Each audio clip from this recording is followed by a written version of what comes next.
Dawn arrives over Florence like a soft promise. The sky turns from deep indigo to a pale, hopeful rose. Light pours over the endless sea of red-tiled roofs. It kisses the ancient stones of palaces and towers. The Duomo's magnificent dome glows first, catching the day's initial rays. A single bell sounds from a distant campanile, its clear note echoing through the quiet air. The city of rebirth begins to wake slowly, almost reluctantly, from its slumber. The streets are still empty, holding the cool breath of the night. A gentle breeze whispers down the narrow lanes, carrying forgotten dreams. Pigeons move on the stones of the Piazza della Signoria. They flutter and coo in the growing light, the first dance of the day. A baker, apron dusted with flour, opens his heavy door. The warm smell of fresh bread mingles with damp stone and old wood. Florence sits in a graceful bend of the Arno River. The river moves like a calm, wide mirror, reflecting the sky and the elegant buildings that line its banks. It is the city's lifeline, a witness to centuries of unfolding history. Bridges arc across its gentle current, connecting one side to the other. Each one with its own story. Stages where Florentine life performs from hurried commutes to lingering strolls. The water glides beneath with a steady, unhurried pace. The oldest and most famous is the Ponte Vecchio, a marvel of medieval engineering, a bridge that is also a street and a marketplace. Shops cling to its sides, their shutters opening each morning to reveal treasures, gold and precious gems, glinting in the sun. People walk with small, deliberate steps, eyes drawn to the sparkle or to the river framed by arches. Above runs the Vasari corridor, the Medici's hidden path, a reminder of power and resilience through floods and wars. Long ago, during a time of extraordinary change, Florence became the vibrant heart of a new world. This period was called the Renaissance, rebirth. Humanity looked back to ancient wisdom and forward to discovery. Art, science, philosophy, growing with breathtaking speed. Patrons, the powerful Medici, funded works that celebrated God and human potential. The city became an open-air workshop where new styles were forged and old rules were broken. Realism, perspective, human emotion. They studied anatomy and mathematics. This explosion of creativity changed Western art forever. Its spirit lives in harmonious piazzas, elegant facades, soaring church arches, designed to uplift the human spirit. Daily life weaves past Dante's home, Donatello's workshop, the church where Michelangelo was baptized. To walk to the Duomo is to walk toward the soul of Florence. Santa Maria del Fiore dominates the skyline. Its dome captures the imagination. Designed by Filippo Brunelleschi, a marvel then, a wonder now. A great, double-shelled structure. Brick. Stone. Rising over the city like a protective crown. Terracotta red, absorbing Tuscan sunlight, more than architecture, the symbol of Florentine ingenuity. Inside, quiet and grand, light pooling from high windows. Necks craned to the Last Judgment. Some close their eyes in prayer, others rest on cool marble, sketching. To climb is to enter the maker's mind. Winding passages, herringbone bricks, massive wooden chains, history under your fingertips.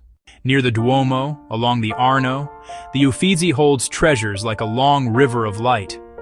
Corridors filled with the world's great paintings. Faith, mythology, humanity.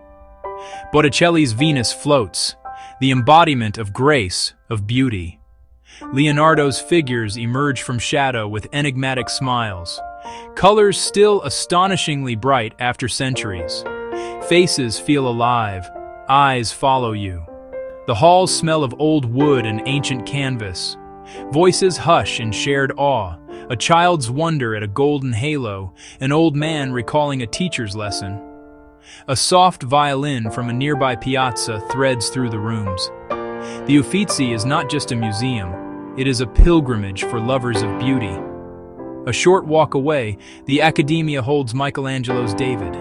He stands brave, Carrara marble perfected, every muscle, every vein, every determined detail shining under careful light. Florence is not only grand buildings and masterpieces. Its spirit lives in small workshops and the hands that work there. A leather worker taps hides, dyes in steady rhythm, the shop rich with earthy scent. Intensity honed by time. Each wallet, each belt, each bag a story of care. In Oltrarno, an old woman sews silk. Her tiny, perfect stitches shine in a single shaft of light. Nearby, a young potter coaxes clay into grace, fingers feeling for thickness and curve. These artisans are keepers of living traditions, direct heirs of Renaissance guilds. Their tools make a quiet music in the back streets, tap, tap, tap, gentle scrape, the whir of the wheel. To watch them is to witness meditation, a dialogue between maker and material, a marbled paper notebook, a delicately painted plate, a pair of handmade shoes. These objects carry the touch of their maker, the antithesis of mass production, authenticity no machine can replicate. Buying craft is supporting a legacy, taking home a piece of the city's heart. The markets of Florence are vibrant theaters of daily life, bursting with color, sound, and smell. Brilliant red tomatoes, deep green basil, long, crusty loaves, the bounty of Tuscany. Fruit like a painting, glistening cherries, fuzzy peaches, fragrant lemons. Fresh fish lie on sparkling ice. A friendly voice offers a taste. The air becomes tapestry, ripe melon, pungent cheese, savory cured meats, earthy mushrooms. Locals move with practiced eyes, smiling to familiar vendors. They gently squeeze, they sniff, letting senses guide. A taste of pecorino earns a satisfied nod. Food here is central, built on simplicity and truth. Good olive oil, sun-ripened vegetables, fragrant herbs.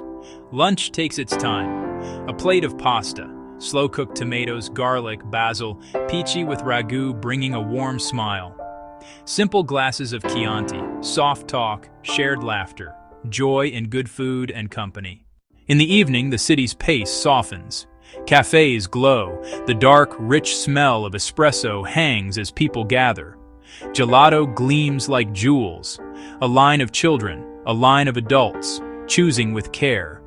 Pistachio or strawberry, melting slowly, a perfect sweet ending. Hands intertwined, they pause to watch reflections glide. Laughter on benches. Students read in garden shade, faces lit by screens. The city is full of ordinary acts of love, friendship, and learning.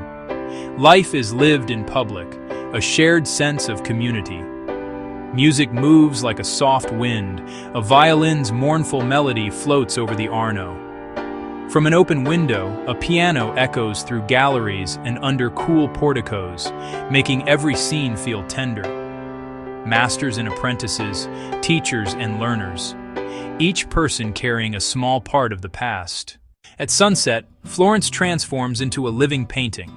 The harsh light of midday softens into liquid gold. Shadows stretch, giving depth and mystery to statues and fountains. Lamps wake, one by one, like soft, distant stars. The river becomes a canvas for the sky's final performance. Small boats move slowly through warm, reflected water.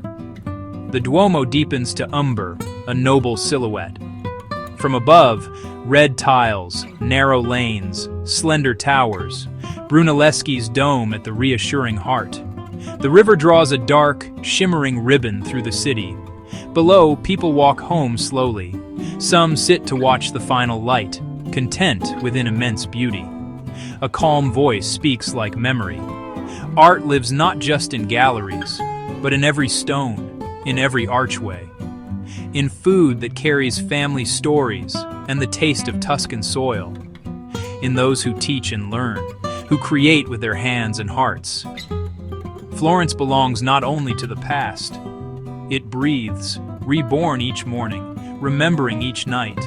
A single lamp high above, a hand shaping clay, a child reaching for gelato, a baker placing warm bread. quiet acts that hold the city's heart together, threads binding Renaissance to today.